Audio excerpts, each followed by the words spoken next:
All right, here we are with François Gauthier-Drapeau. How are you doing? I'm doing very good. How are you doing? I'm doing good, man. Félicitations, congratulations. You know, you won the bronze medal at Tel Aviv Grand Slam 2022 just this past weekend. Yes. Uh, how do you feel? Comment sens-tu? Um, I feel really good.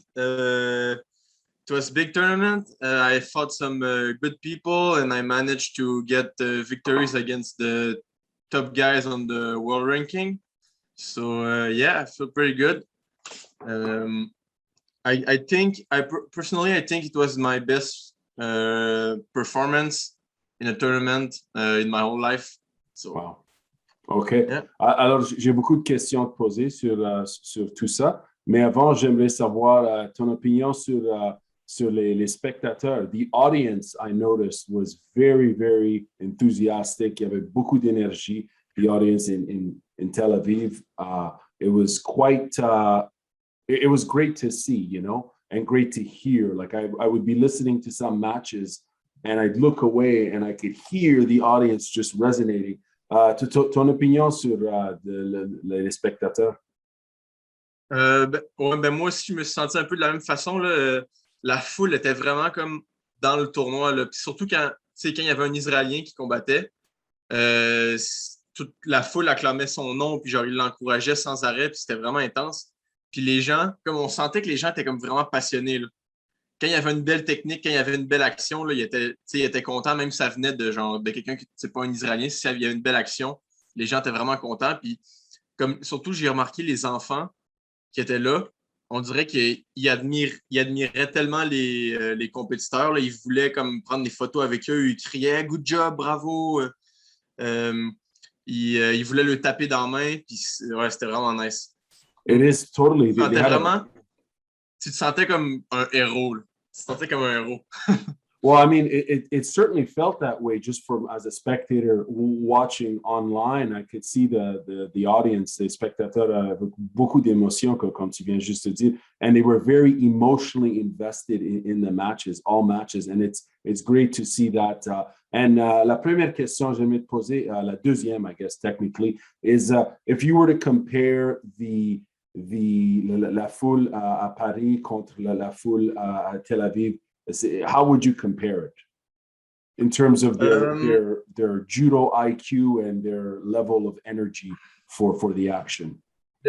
The thing is, I think the crowd in Paris and Tel Aviv were like were really different.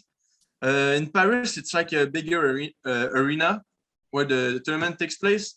So the reactions, even though there are more spectators, there's a bigger crowd. It doesn't look that way because in Tel Aviv it's a little arena and everybody when they scream you hear it everywhere. So yeah, this is kind of different. And the people in Paris, you know, they were of course they were passionate, but it felt a bit less passionate than Israel. Like they would encourage and they would applaud when there was good action. But in Israel, the crowd, they would become crazy when there when there would be a good action. You know? For sure, for sure. Alors, on va sauter maintenant, on va comme parler de tes matches, and you're going to tell us about them. Tu peux nous donner comme un petit sommaire de chaque match. Round number one, you fought Milo Nelis. J'espère que j'ai pas. I'm hoping I don't mispronounce his name. Athanasius Milo Nelis, a 20-year-old judoka from Greece. Please tell us about this match. Well, this was the first match, so it's kind of a warm-up of the day. It's almost the most stressful match, you know. So, well, personally, I'm always the most stressed before my first match. And this guy, he had the kind of fighting style I don't really like. He was a lefty, and he would break my my right arm. Well, it's specific judo terms, but I want to try to keep the distance when I fight. And this guy would would always fight trying to close the distance. So I didn't really like that. So I was really careful at first. And well, I didn't take a big risk in that match. I played it, let's say, a strategy, and I think I controlled the match. As I said, I was never in really danger, but I couldn't throw him. It was very hard to throw. So he got 3 penalties, and I won with the penalties. But I think it was still a good match for a first match. Didn't get into danger, so I was satisfied. Est-ce que tu le connais? Est-ce que c'est la première fois que tu as eu un match avec lui? Hein? Je le connaissais pas. Première fois que je me battais avec lui, j'avais fait mes devoirs. Là. J'avais regardé des vidéos sur Internet de ses combats dans le passé. Fait que c'est pour ça que je savais c'était quoi son style de combat. Puis je me doutais bien que juste de la jouer stratégique, sans prendre de risques, il pourrait pas me faire tomber. Puis que si le combat s'étirait, j'ai confiance en mon cardio. Fait que je me suis dit, je prendrai pas de risques. Puis ça s'est bien passé, j'étais content. You certainly do have a lot of cardio. It seems that a lot of your matches went fairly long into golden scoring. On va parler de ça, le sujet de l'entraînement pour le cardio.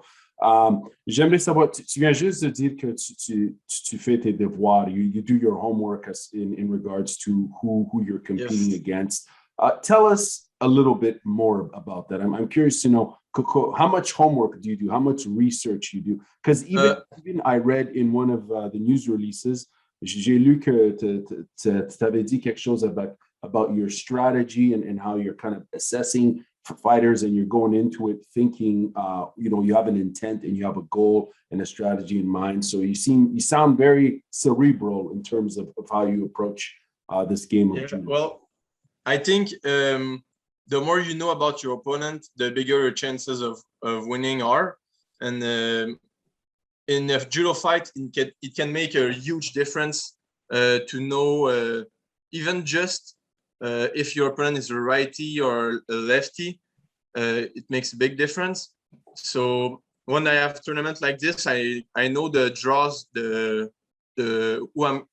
which people are in my side of or in my pool. I know it 1-2 days in advance. So I have a lot of time to study every possibility. Like, the first fight, most of the time, you know exactly the opponents you have. Sometimes your second fight, it's between 1 or 2 guys. You don't know which one is going to win their fights, which one you're going to fight. But I try to watch every guy. There's a possibility that I fight until quarterfinal or semifinal even. And I check, okay, against this guy, what's his strong move? What is he gonna try to throw me with? So I try to watch maybe 1 or 2 moves I don't want to fall into. I check which fight he's fighting, like right or left. I watch if he prefers to get close to the opponent or if he wants to stay far away. And based on that, I determine the strategy. And also, I talk about it with my coaches. They say what they think about it. Most of the time, we agree on the strategy I have to do, and well, I just try to do it when it's the time for the fight. Fair enough. And in regards, you mentioned earlier, tu as dit que ton premier match, tu es le plus nerveux, right? You're usually the most nervous in your first match. Yeah. And speaking of strategies, if you don't mind me asking and putting you on the spot, after all, it's an interview, right? That's what we're doing. How do you deal with your nerves going into a major tournament? What do you do? What sort of strategies or coping mechanisms would you say you utilize? Le stress, c'est toujours quelque chose d'assez dur à gérer, là. Même si ça fait plein de tournois que tu fais, même si t'es pas à ton premier rodéo, il y a tout le temps du stress. Puis je pense que la meilleure façon de régler ça, c'est de se préparer au maximum. Admettons, qu'est-ce que je me dis, c'est que l'entraînement est déjà fait. Si je fais une stratégie, je décide d'une stratégie, j'en parle avec mon coach, on décide de la même stratégie. OK, ben je vais faire ça dans le combat. J'ai plus à me poser aucune question. Je sais que c'est ça que je fais au combat. Il va arriver, qu'est-ce qui va arriver. De toute façon, dans un combat, le combat commence, puis une fois que c'est commencé, comme ton corps agit tout seul, tu sais, en guillemets, genre, tu fais automatiquement ce que tu as appris. Fait que c'est comme, on dirait que tu n'as comme plus de contrôle sur ce qui se passe. Fait que je me dis toujours, l'entraînement est déjà fait, je ne peux plus vraiment changer quoi que ce soit. Il va arriver qu'est-ce qui va arriver, j'ai pas à me stresser avec ça. Fait que c'est ça que je me dis. Right on. So you're leaning a lot on all the training you've done, and your body adapts and goes into almost like autopilot mode because it knows what to do due to all that training. Outstanding. Yeah. Now let's move on to round number 2. Your match against Nicolas Chilard from France, of course, 24-year-old. He placed 5th at the Grand Prix Portugal. That's last month. Tell us about this particular match. And actually, it's interesting because the finish was outstanding. It was such a nice throw that IJF actually put that clip on Instagram. If you follow, folks who follow the IJF on Instagram, the handle is Judo Gallery, of course. And they turned that into a reel, and it was an outstanding clip and great music selection. Anyways, s'il vous plaît, peux-tu nous expliquer ce moment-là et the match all encompassing? Yeah, I was really proud of that throw. And one thing that's funny is, as I said, I talked to my coaches about my future opponents, and we figured a strategy. And that guy I was fighting, Chilard, I talked about him with Antoine Valofortier, which is my coach, but was still in Canada. So I talked to him on Messenger, and he told me, "Oh, this guy, I know you can throw with Osotogari. Try to do Osotogari." And that's exactly. And he told me, word for word, he told me, Osoto him to hell. Like, what? And it's funny because it's exactly what happened. Wow, that's brilliant. Osoto him to hell. That's awesome. That's exactly what he told me. That's brilliant. And sorry, please continue. And also the French guy, 2 weeks before Tel Aviv, there was a tournament in Paris, followed by a training camp in Paris.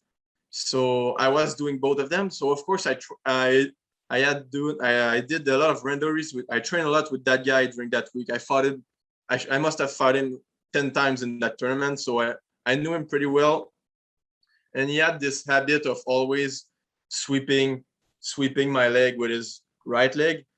So once I settled on the grip, I knew that was coming. I knew how to counter it. And you also him to hell. And I also did him to hell, yeah. That's awesome, man. So did he give you context? Did your coach, Antoine Valofortier, did he provide any reasoning as to why Osoto was the go-to throw to send this individual to hell? We're just joking with the hell terminology. The thing is, this guy is a righty, as I am. So it's a lot of time. It's going to be a fight for who controls your opponent's right side of the body. So your opponent's going to try to grab up high with his right hand, and if you want to have the advantage, you have to control his right hand and bring his arm down.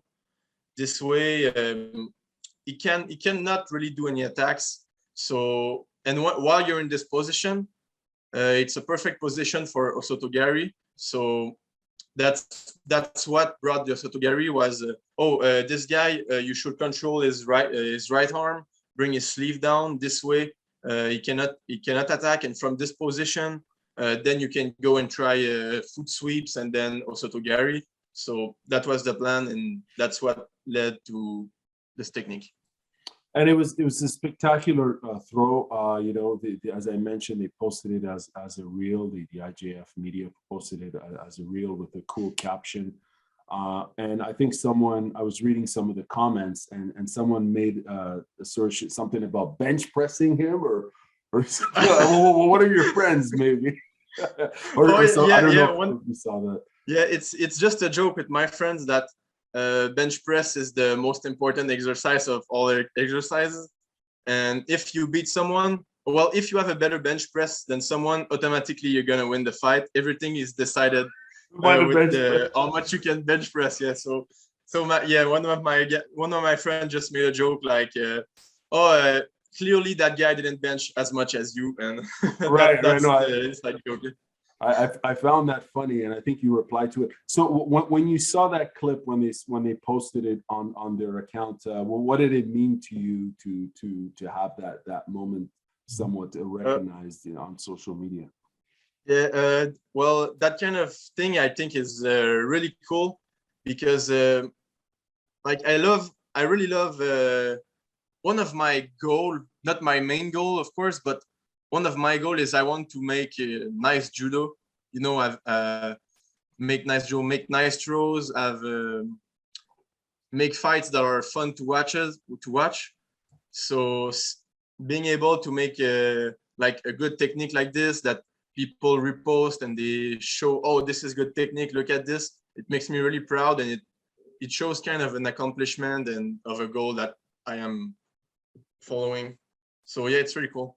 It is very cool, and it was a spectacular throw. And after that, it seemed that you really got. If you go back and look at the clip, like you seemed really energized, and you were amped up.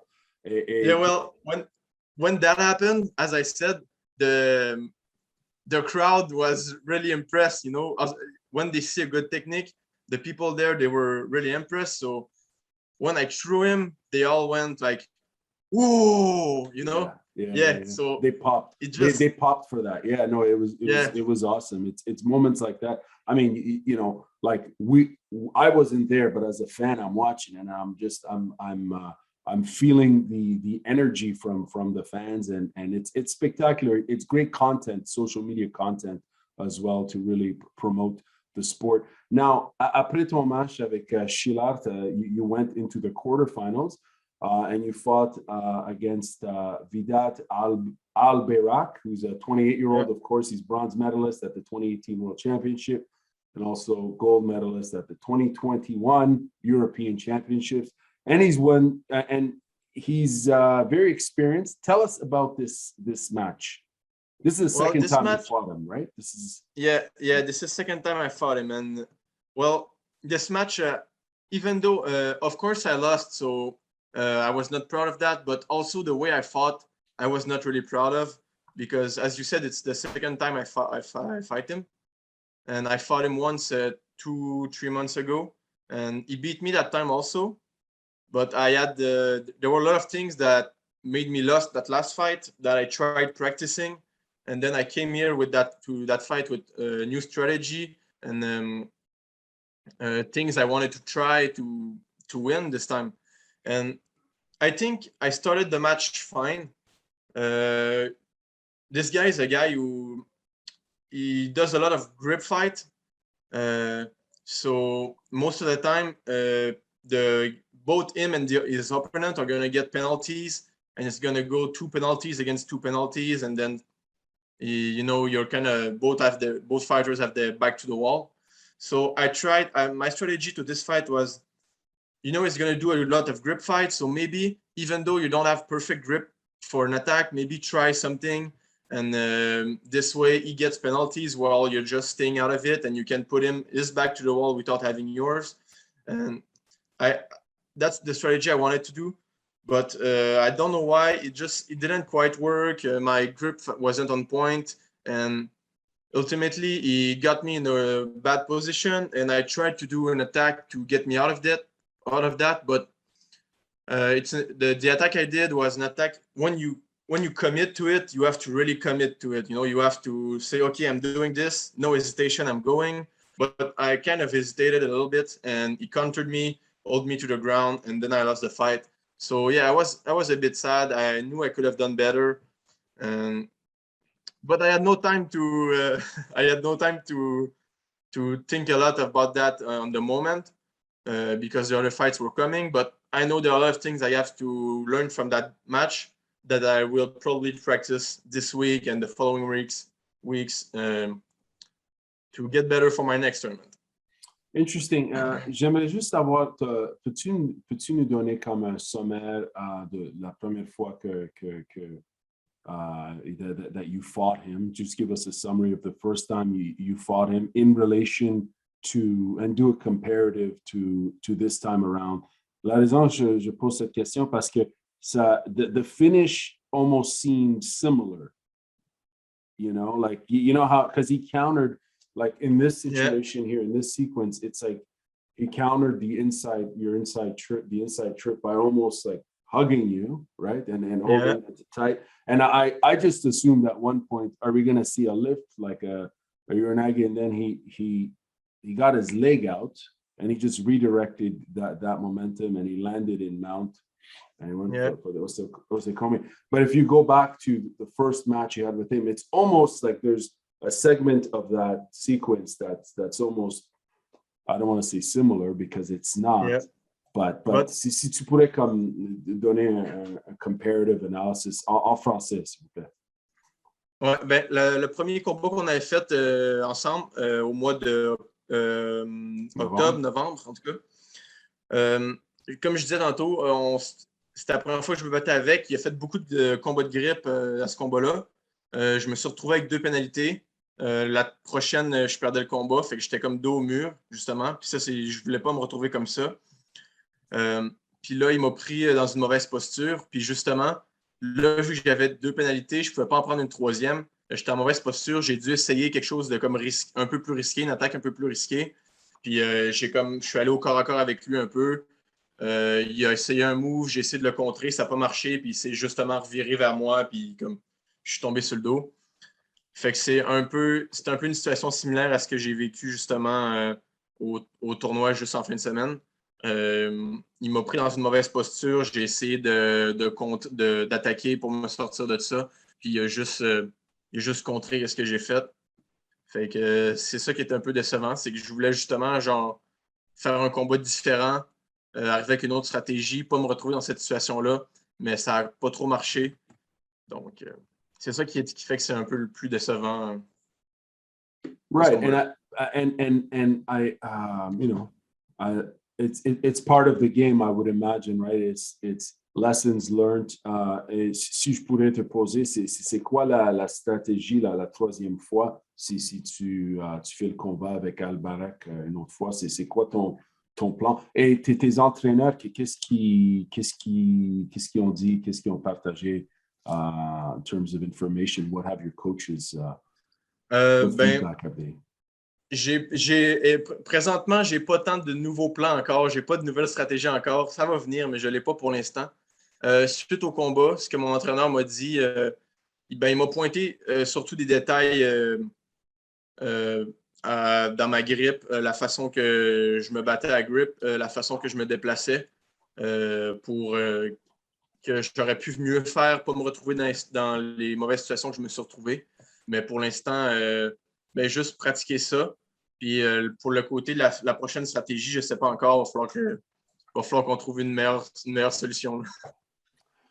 Now, you know, it seems like he's so this guy Al-Barak goes on to the final and he wins the silver medal. He loses to Cass from Belgium. But I want to know, like, it seems like in the minus 81 division, the division you're fighting in, man, like they are very strong, physically strong. It's almost like the middle of the road of all the weight categories where you can just tell and all divisions, everyone is strong physically, proportionate to you know, pound for pound, whatever. But I've noticed, especially like this guy and the guy you fought for the bronze medal, you can just tell by the way they grip, like you can almost tell, including yourself, the need for that physical strength and how much physical strength you guys have as grapplers, quite frankly.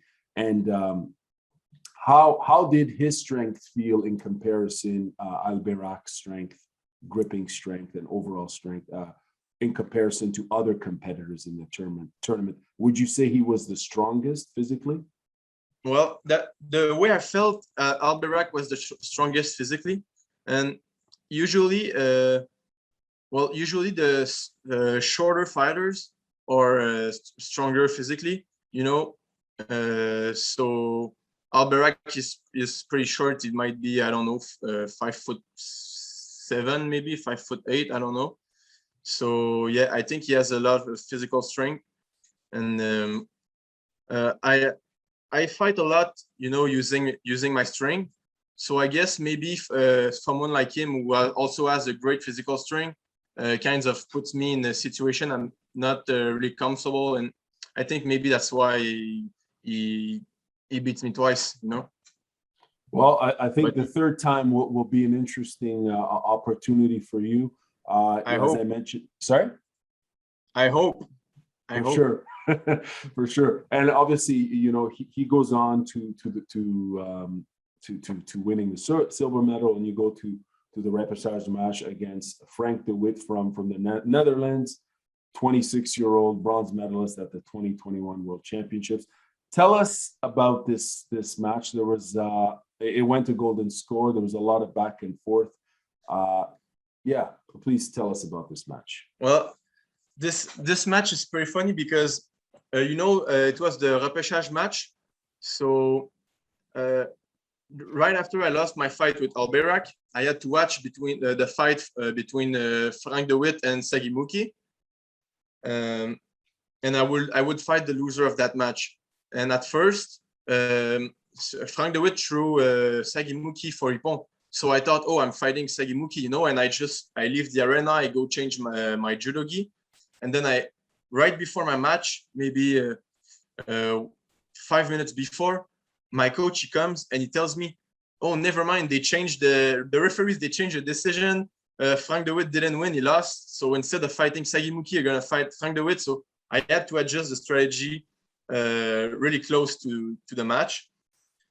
But the good thing is Frank de Witt, I fought him. I like you said, he has good results. You know, he's a fighter that's well, everybody knows him.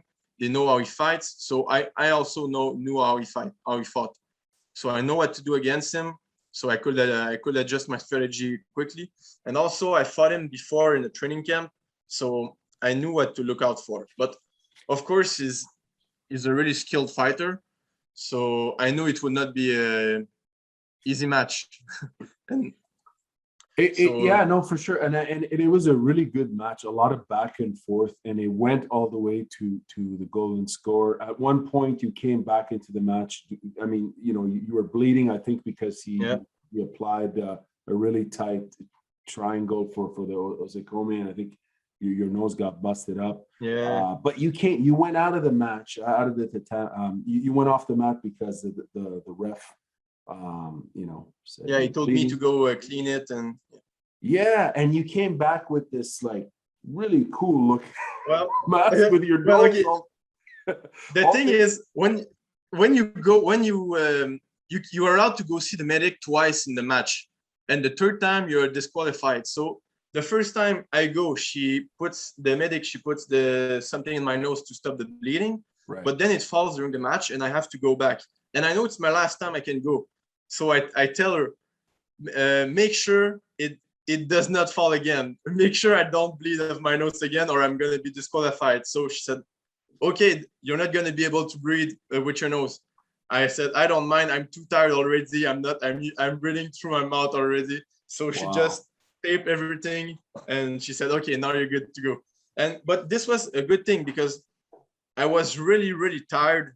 The fight was really long. I was really, really tired, and I kind of got my thoughts together at that time, and I thought, okay, I can do this. I have to focus on his sleeve. I can do this, and you know, I came back, and I felt it was better after I came back from the taping than before. I felt better after that.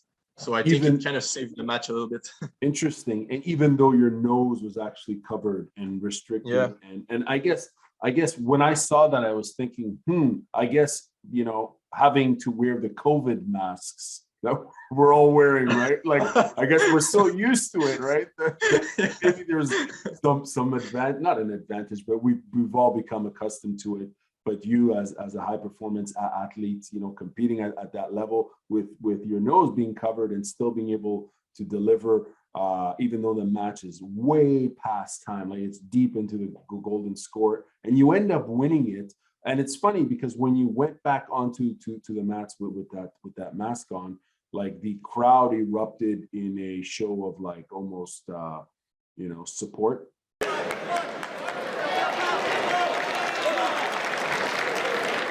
Do you know what I mean? Yeah, they were like applauding. Yeah, congratulations! Like it's almost as if, yeah, no, it was cool. It was almost like they were encouraging you on. How I interpreted was almost like, hey, you're showing a lot of heart. You're still in the fight. You're not giving up.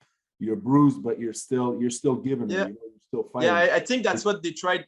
That's what I think it's what they tried to show. I think that's it.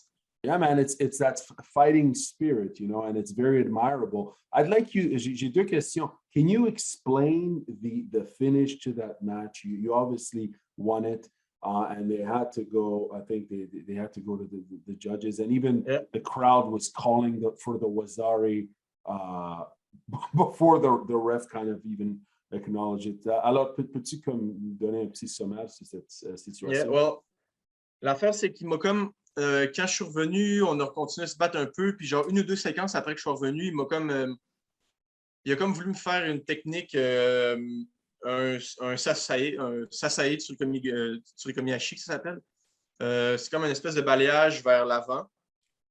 Puis quand il m'a fait ça, j'ai juste comme agrippé son bras, puis en tombant vers l'avant, j'ai juste tiré comme en twistant comme ça. Puis il a comme été emporté, puis il est tombé sur le côté. Mais vu que c'est lui qui a comme commencé la technique au début, les arbitres ont comme pas trop vu au début, ils ont comme pas trop considéré que c'était moi qui l'avais comme amené sur le côté. En tout cas, je pense qu'ils l'avaient pas trop considéré. Mais là, ils ont comme regardé un peu la reprise vidéo, puis là, ils ont vu, OK, ouais, en tombant, c'est lui qui a pris le bras de Frank DeWitt, puis qui l'a tourné comme ça pour l'amener sur le côté. Puis là, je pense que c'est là qu'ils ont décidé de donner le point. Mais moi, je dois avouer qu'une fois que la séquence était passée, puis qu'il n'y avait pas donné de point pour ça, je ne m'attendais plus à revoir, à ce qu'ils reviennent là-dessus et qu'ils donnent un point. Mais en tout cas, j'étais content qu'ils me le donnent. Là. On ne va pas chialer. Là. For sure, no doubt. And even the fans were calling it out. As soon as you had executed it, they had flagged it. No pun intended. Yeah. They flagged it and said, yeah, L'autre question, c'est sur le sujet des training camps. Having the opportunity to partake in training camps. Alors, les training camps, puis les opportunités de participer sur ces camps-là, est-ce que ça donne un peu d'avantage à comme s'informer sur la compétition qu'il y a dans ta division? Are training camps an advantage for fighters, for competitors, to familiarize themselves with their competition? And just a follow-up question for that, I think it's an obvious yes, but what the hell do I know? That's why I'm asking you. And like, how much do you give in the training camps? By give, I mean, if you happen to be working on something with a particular someone, a particular throw or sequence or setup, do you try it in training camp, or is it something you hold as your secret weapon? Well, okay. First, to answer the first question, training camps are really good to get information on your competition and the other fighters. If I go to a training camp and I see some people from my categories, I'll try to fight at least every one of them once, just so I get the feel of like how they fight, are they like to get the grip, which throws they're gonna do. And some fighters, they have a weird style, so putting your hands on them, trying to fight them at least once before you get them in tournament, it can be game changer, I think, because sometimes if it takes you 2 or 3 grips to get used to some fighting style, it can be enough to have a disadvantage in the tournament. Maybe you get a penalty, maybe you get scored. So if you already know what he's gonna try to do, it gives you a lot more chance to win the fight. So yeah, and for the second question, when I'm doing a training camp, I'm not so much focusing on trying new things or focusing on one particular aspect. because, you know, it's people I'm not used to fight. I don't fight them really often. So I try to fight them naturally. Just, for example, if it's a tournament, you fight people you're not used to fighting. So you have to score, you have to throw them.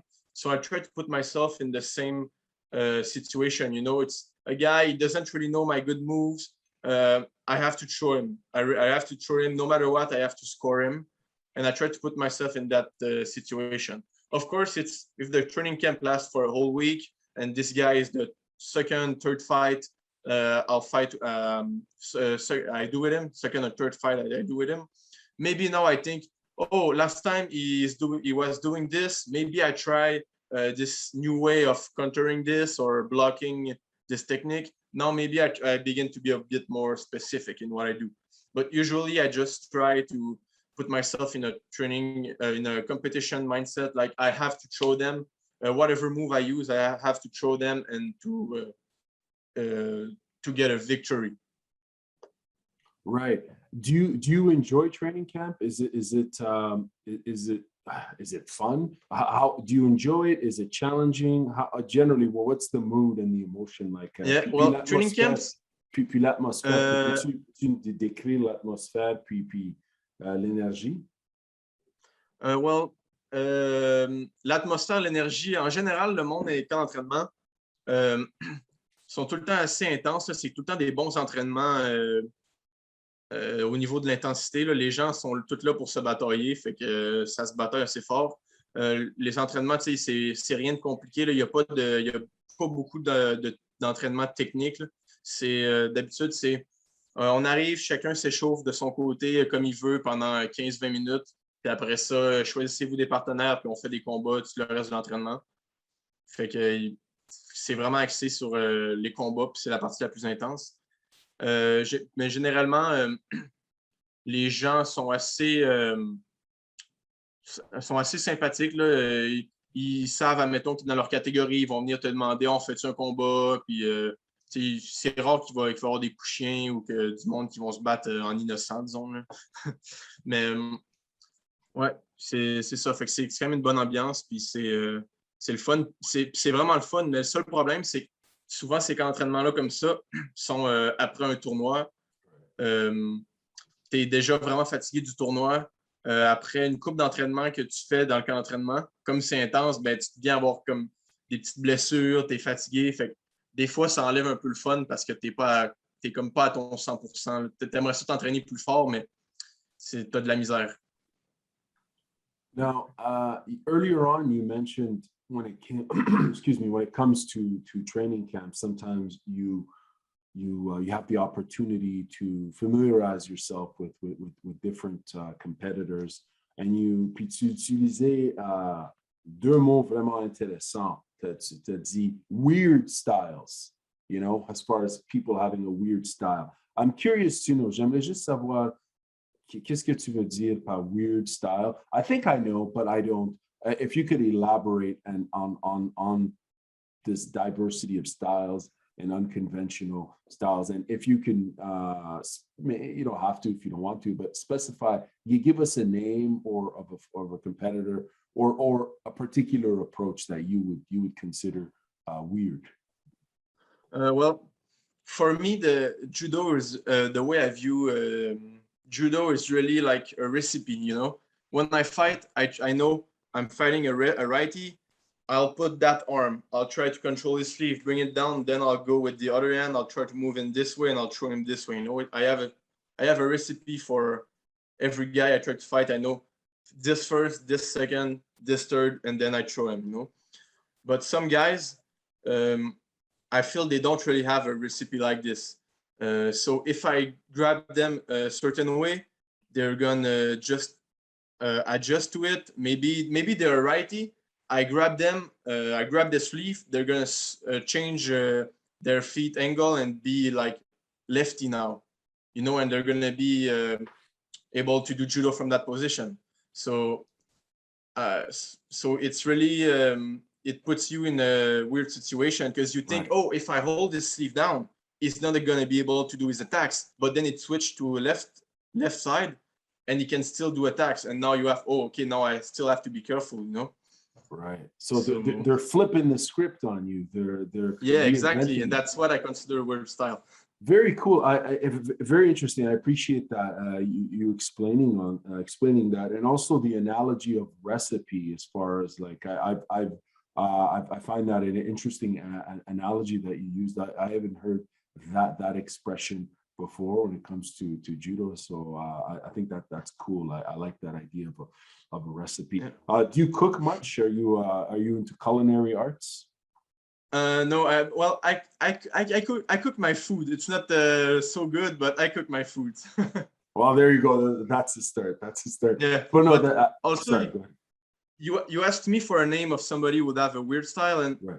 it just came to my mind in 2 weeks ago at the Paris Grand Slam training camp right after the tournament. There was that guy Said Molaye, who was a top 81 kilogram fighter, Oh, yeah. and I never fought him, and I knew he had kind of a weird fighting style. So Right. I fought him. I fought him in the training camp, and then his fighting style was weird. I can confirm it now. But you know, just the fact that I tried it. If I get him in tournament, like for example, if I would have fought him in Tel Aviv, he was not there, but he could have been there. I could have fought him, and I would have an idea. Oh, I know if I grab him like this, he's still going to be able to do something. I still have to be careful about that and that. So it makes it really interesting for fans because you know, when you have those competitors who are weird style, you have that weird approach, or quote unquote, or innovative or unpredictable. I always love that matchup because it's almost it makes it more entertaining. Of course, I'm speaking as a fan and where I'm looking at it from an entertainment point of view. Mais on va retourner sur après ton match, après ton match avec DeWitt. You moved on to the bronze medal match against Austria's Shamil Borshashvili. He's obviously an Olympic bronze medalist. Tell us about this match. And before you do, he seemed very strong physically. And actually, let's go back to the walkout, because when you walked out, like I was watching those clips, I looked at you and you seemed in the zone, but you also appeared, and I say this with all due respect, you know, you seemed a little nervous. You were in the zone, but you seemed nervous, as anyone would be, because this is an important match. Of course, it's a bronze medal match. You're there, you want to win it. And when he walked out, he seemed he had a very slow pace. It's almost like he was, you know, like going to the buffet or something. You know what I'm saying? Walking slowly, taking his sweet time, and you were like kind of amped up. Please go ahead, Lizzie. That's exactly what people in my family said. They said he was walking like he was relaxed and he had no problems in the world. That's exactly what they said. So it's funny you say that. Yeah, he had a very calm, you know, sort of the demeanor, but almost, and you know, like you can't look into these things too much because it's you don't know what's happening in one's mind. But I remember thinking to myself, like, is this overconfidence? Is this? But you know, I don't. What the heck do I know? But the match was an interesting one. I found, because he seemed to immediately want to engage, essentially to take it to the ground. And you know, looking for that pin. And I was really impressed as to how you negated that, how you didn't allow him to turn you over and to work for the pin for the Osekome. You kept holding on to, I believe it was his left leg or his right leg. Like, you really hindered his ability to turn him over. First question, how strong was he? And please lead us through the match here. Well, at first, as you said, he had a good physics. He was really strong, but I think his cardio was not as good as mine. So more the fight was going, the more I would gain advantage on the physics side. So at first he was pretty strong. He surprised me. He was explosive, and also he surprised me with his Newaza technique. He had a good turnover. He got me at first. Luckily, I was able to get out of the pin, and then I would be careful about that. Like, this move is good. He's doing it well. I have to really be careful. I cannot just let him work on me for in Newaza, so I had to be careful. But I think more the fight was going on, the more I became able to counter it and to put myself in a safe position. So yeah. And what do you know? As far as you mentioned his cardio not being there, did you feel he was trying to push the match? Like it seemed like he was more focused on the pin or the potential submission, working for that on the ground and actually engaging in the stand-up. How did you interpret that? Was he more comfortable in that division, in that aspect of the fight? Or I guess what I'm asking is, why was he focused on taking it to the ground more so than in stand-up? Well, I think he has great confidence in his Newaza technique, and of course, he has good Newaza technique. So it's normal he has good confidence, but also the fact that he almost pinned me at the beginning of the fight, I think it really put in his mind, I am way safer. I have way more chance of winning a fight that's mostly on the ground than a fight that's mostly standing. So it was easy decision for him. If I take him to the ground, my chances of winning are higher. I'm going to do this all along. And I think also more the fight passes, I get I successfully grab him the way I want more often. So I think he thinks more and more, oh, it's not good. I should not keep fighting standing. I have to fight on the ground. So I think that's why he was trying to work on the ground so much. That's what I think. No, I think that makes total sense. Thank you for that explanation. Would you say, as far as energy conservation, when you're tired, is Newaza more the go-to, or is, I guess it depends who you ask, but I'm asking you as far as energy conservation for you. Can you conserve more when you're in the standing, when you're standing, or when you're ground fighting? Well, I think it depends the way you fight standing. The way I fight standing, as I said, I have a recipe of how I put my hands. So I think doing this you're kind of in control of your opponent if you do this successfully, and it doesn't ask as much energy, because if you can hold him down, you cannot really do any attacks, and you can move in, you can take a bit more your time. I think this is not a big energy. It doesn't take so much energy. Right. But if you are gonna go standing and you're gonna go really close to your opponent, grab his back. Now, I think this way of fighting standing takes a lot of energy. So I think it depends. And for him, I think the way I would hold him on the when we were standing, the way I would grab my grip on him, it was really difficult for him to get in a good position, and he would use a lot of energy to try to get out of my grip and to do a technique. So I think he was way more comfortable using this energy on the Newaza. Of course, Newaza, I think it takes more energy than standing. But from his point of view, where he is always defending on the gripping, he has trouble to get a good placement of his hands. I think maybe Newaza was better use of his energy. Yeah, and he seemed like, how tall is he? Would you say he's shorter than Alberac, or? Yeah, I think he's a bit shorter than Alberac. Yeah, I think so. And so lead us yeah, to, so sorry, go ahead. Maybe that's why he had a good physical strength. Probably he's shorter, so it's normal he has better physical strength.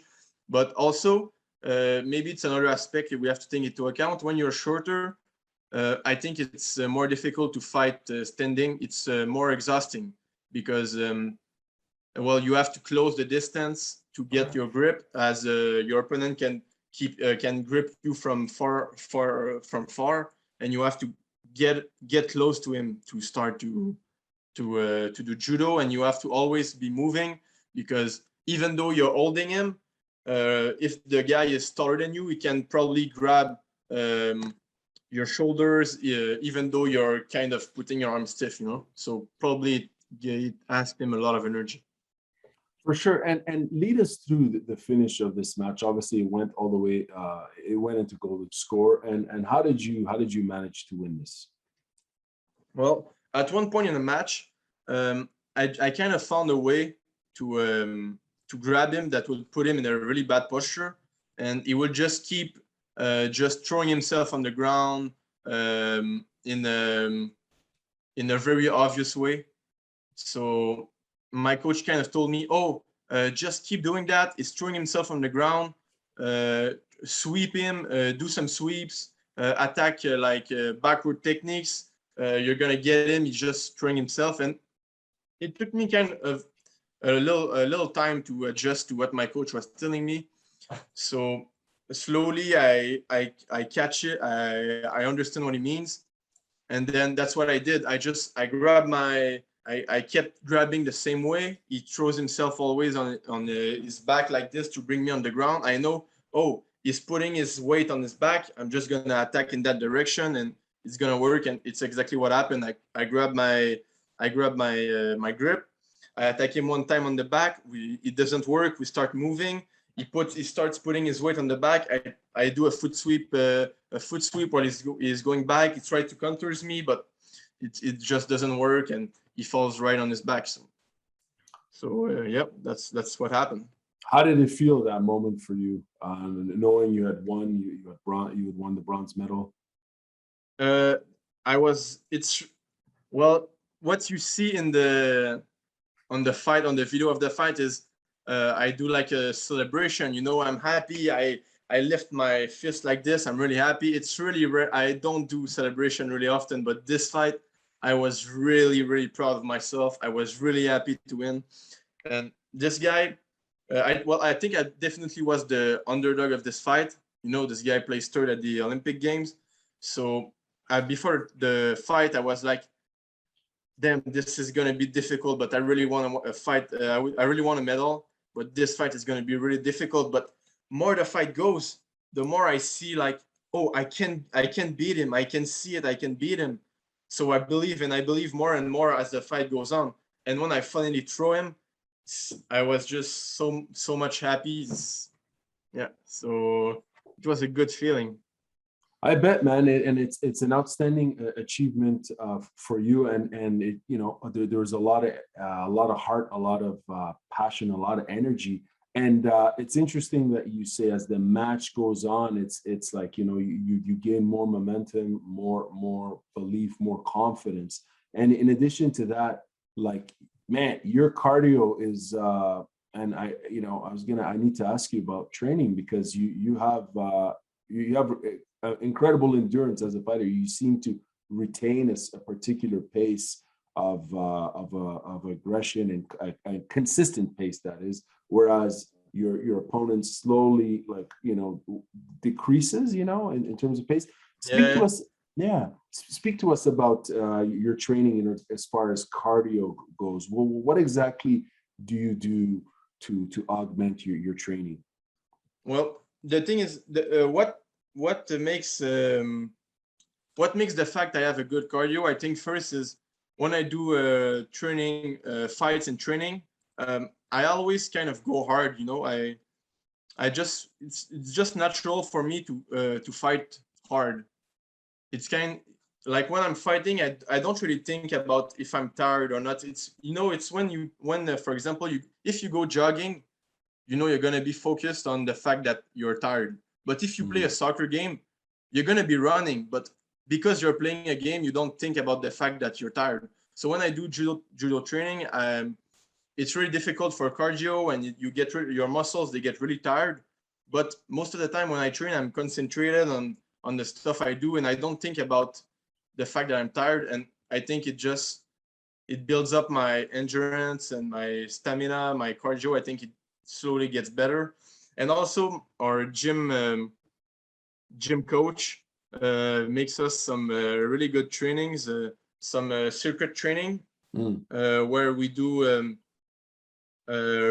rower, bike, all those kind of exercises that are cardio and muscle endurance mixed together. And it's really, really good training for judo, because well, of course, judo is cardio, but I think more than cardio, it's your muscles that get tired. You know, your forearms, they get tired. It's difficult to get the grip. Your legs, they get tired. Your back. So this kind of training, where, for example, you do some rower for 300 meters, then you have a 15-second break, then you do it again. Of course, it asks a lot of cardio, but your muscle, they get really tired. And it's exactly the same way it's going to feel in a judo fight. You know, you're going to have an intense sequence, a little break, your muscle, it's going to go again like this a couple of times. So I think it's really good training for judo to get good cardio for judo fight and good endurance for your muscles for a judo fight. For sure. And tell us, François, how did you get involved in judo? What's your judo story? My judo story, well, the thing is, when I have a brother who is close to my age. You know, we have like 2 years difference. And when we were young, we were always, fighting each other, kind of playing, fighting. And our parents, I think they just got tired of it, and we just went to the place where you will registered for a sport, and they say, "Oh, judo, we're gonna register you to judo this way. Instead of fighting each other, you're gonna fight other kids." That's awesome. And they make us go to judo practice, and we both liked it. We just kept going. When we were good enough to do tournaments, we did tournaments, and it was really fun. That's just how it started. And then after that, my parents, they saw, oh, judo is fun. And then my father started practicing judo also because he thought, oh, well, that's a good sport. That's awesome. Et puis Yep. à quel âge est-ce que vous avez commencé à entraîner dans ce sport? I think I was 6 years old, 7 years old, maybe. My brother must have been 4 or 5. So, yeah. T'as 24 ans, alors c'est combien d'années? Let's see how good my math. 18 ans dans le sport? 18. Ouais, 18 ans environ, je dirais. OK. Puis dans quelle ville est-ce que tu étais? C'était à Montréal ou? C'était à Alma. J'ai commencé le judo à Alma, au Lac-Saint-Jean. Oh, wow, OK. Wow, Ouais. ça c'est une petite, je pense que c'est une petite ville, non? A little community, right? It's a small town? Ouais, il y avait un bon club de judo là-bas. En fait, l'entraîneur du club de judo, c'était Daniel Guillaume Simard. C'est un membre de l'équipe nationale de judo dans les années 2000, disons. 1990-2000. Fait que puis lui, il vient de Almo, Lac-Saint-Jean aussi. Puis il avait déménagé à Montréal, s'était entraîné à Montréal, il avait fait les tournois internationaux, il s'était essayé pour une qualification olympique.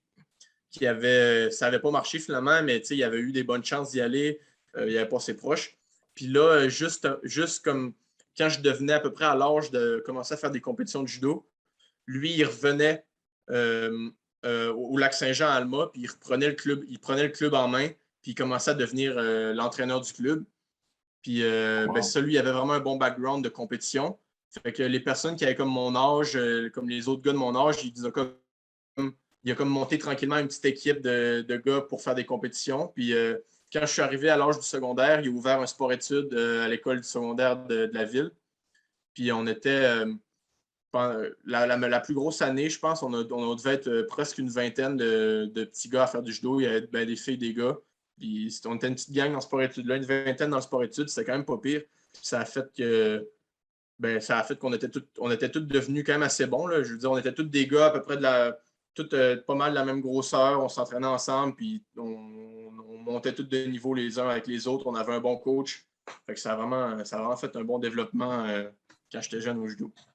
Very cool, very cool. It's funny because I think just on a side point, I think there's a player on the Raptors that's from Alma, I think, right? Isn't there? Is that right? I don't know. I think so. I think, anyways, yeah, I think he's 6'9". I think power forward. Anyways, I'll Google it later. But well, the college of Alma there was a basketball team that was, I think 1 or 2 years, they were the best team in Quebec, and they would come to our secondary school sometimes to do like just for fun basketball game, and they would do all kind of tricks. So it's possible, because there were for a couple of years there were some really good players there. For sure, yeah, and one player in particular I think plays for the Raptors in Toronto. But I wanted to know. I believe it. Yeah, what are your judo goals? Quels sont tes buts dans le sport de judo? What do you dream about as far as your what do you aspire to accomplish? You've obviously accomplished a lot. You're competing internationally. You're making the podium, you know. But tell us a bit more about that. Mais clairement, depuis que je suis jeune, puis que je fais des tournois de judo, c'est sûr que c'est le rêve de tout le monde, c'est de gagner genre les Jeux olympiques. Ça, c'est sûr que tout le monde rêve à ça. Puis là, je pense que là, en fin de semaine, j'ai battu un gars qui a fait une médaille de bronze aux Jeux olympiques. Fait que je me dis que il y a une possibilité que je me rende là. Puis en tout cas, j'y crois encore. Puis c'est encore ça mon objectif. Very cool, man. That's awesome. And you just said it. You know, you just fought some guy who got the bronze medal at the Olympics, and you beat him decisively, you know, in golden score, and it's definitely possible.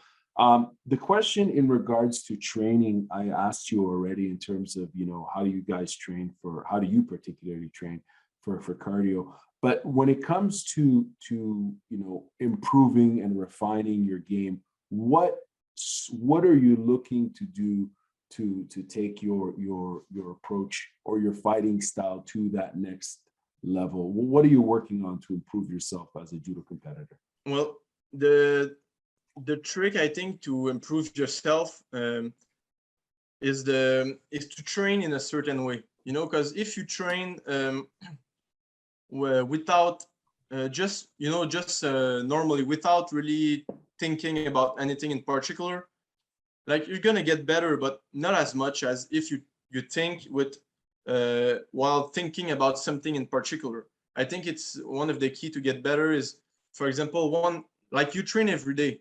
Of course, if you do the same thing every day, it's gonna get better, but not as much as if every day you think, maybe if today I tried this way of doing, maybe I've practiced a specific move, maybe it's gonna get better, and then the other day you think about something else. So I think the way to really improve yourself is to think at the same time you're training. You know, I think it's the best way to improve yourself is to think about new things, concentrate on one particular aspect to improve it.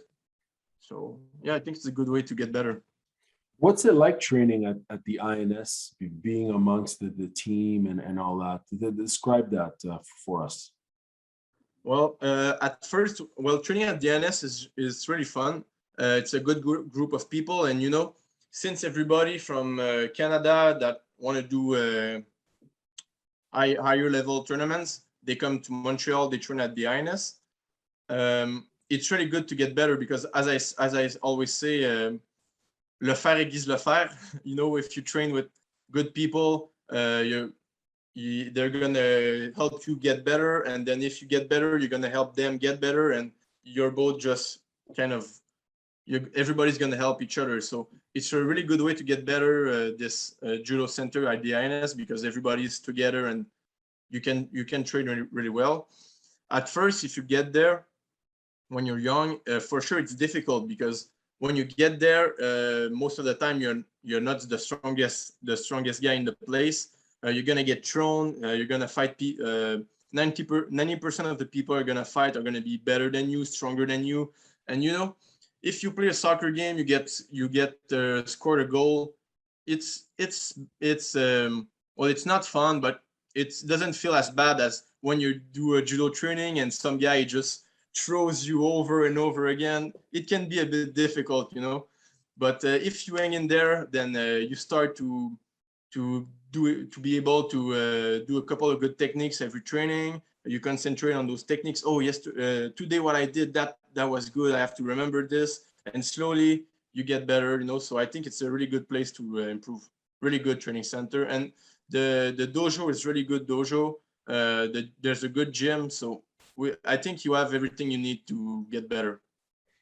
What are some of the, I guess it's a two-part question. Who's the most influential person in your judo development overall? Like who's really influenced you as a competitor? And follow up to that, speak to us in regards to your dynamic or your relationship with the coaching and the coaching staff.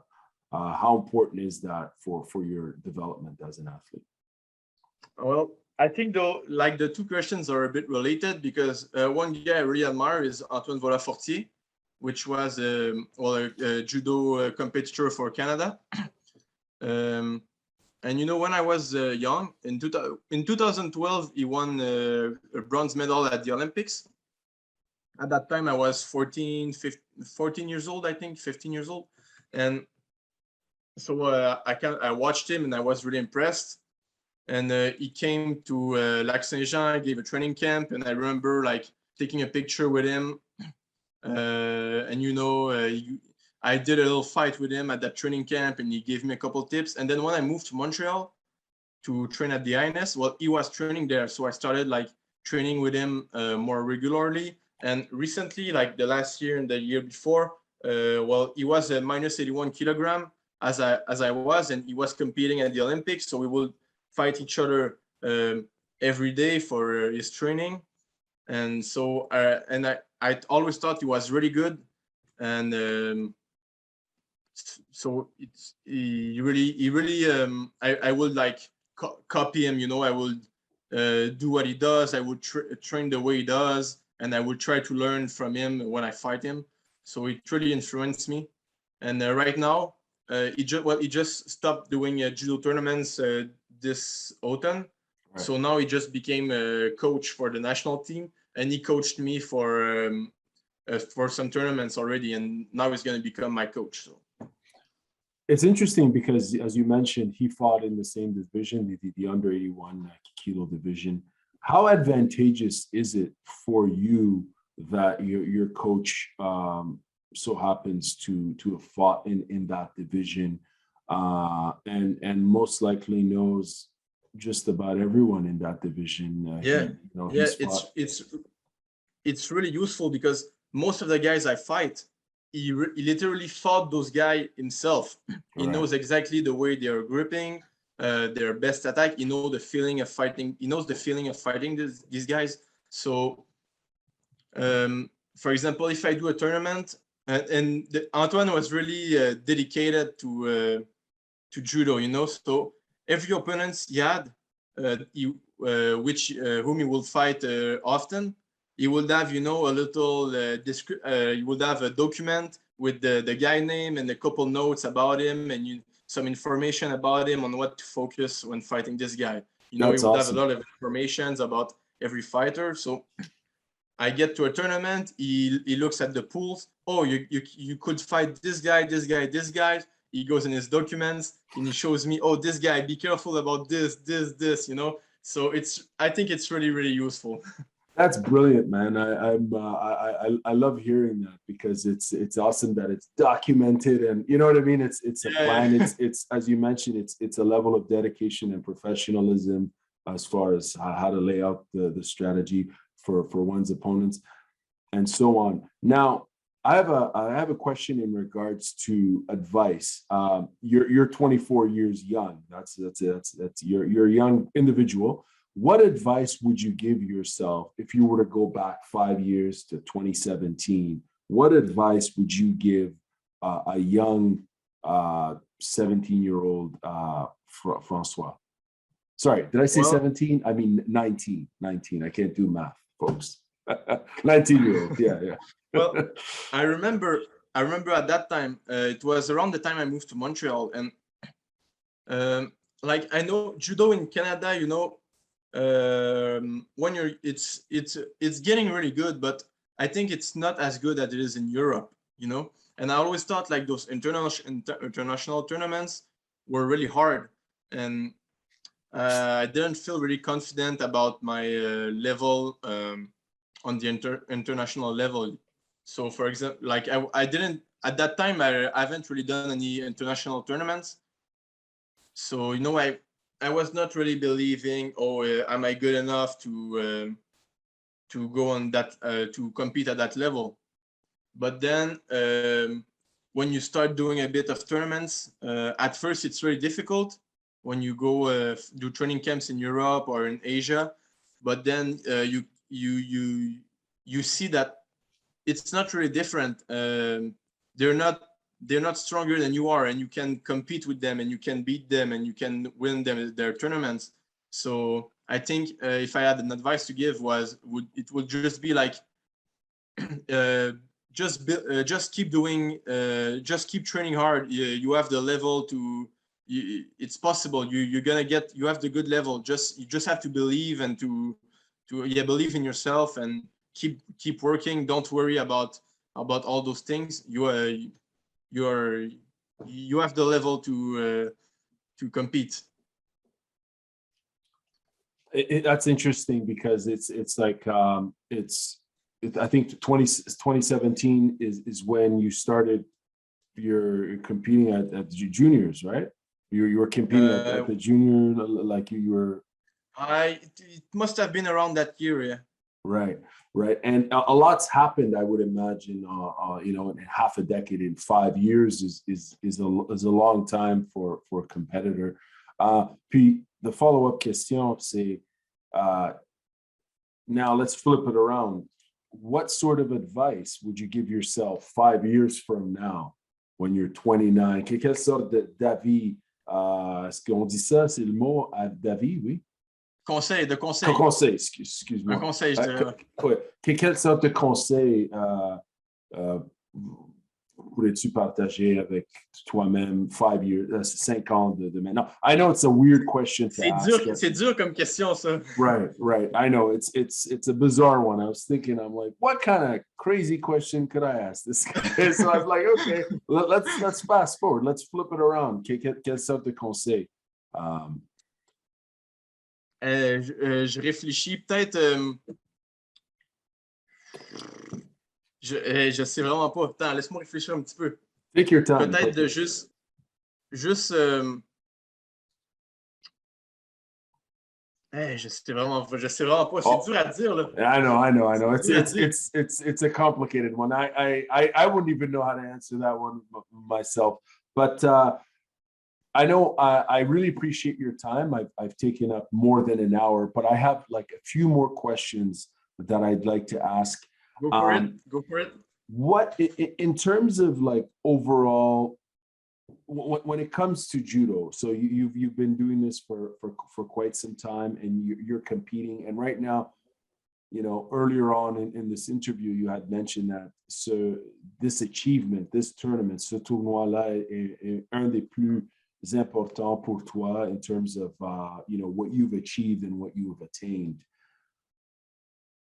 Why do you say that? Pourquoi est-ce que tu dis ça? Put that in context for us. What does it mean for you to have made the podium and to have won the bronze medal? And if we can go back to also the you know, in Paris, you came 5th, which is one hell of achievement in of itself, of course, at that high level tournament. So why do you say that this particular tournament is your biggest achievement thus far? Well, the thing is, really often when I had this bad habit of, you know, looking at a guy that has a good reputation, that is known for being a really good fighter, and I would always think like, this guy is really good. I'm not sure if I can beat him, and sometime I would go on the mat and I would fight in a more defensive way, you know, trying to survive as long as possible, you know. So this has always been a big problem, like.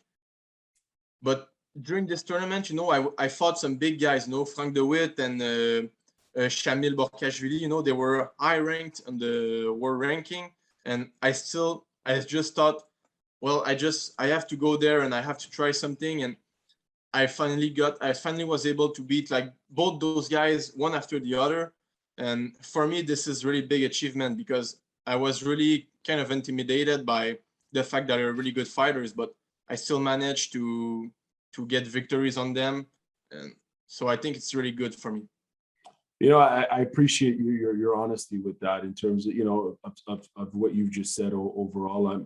I'm sure that you know, one would be intimidated when you're facing these achievers in the sport. But now, I mean, you've put yourself through the process and you've attained that goal and you know what you're capable of doing.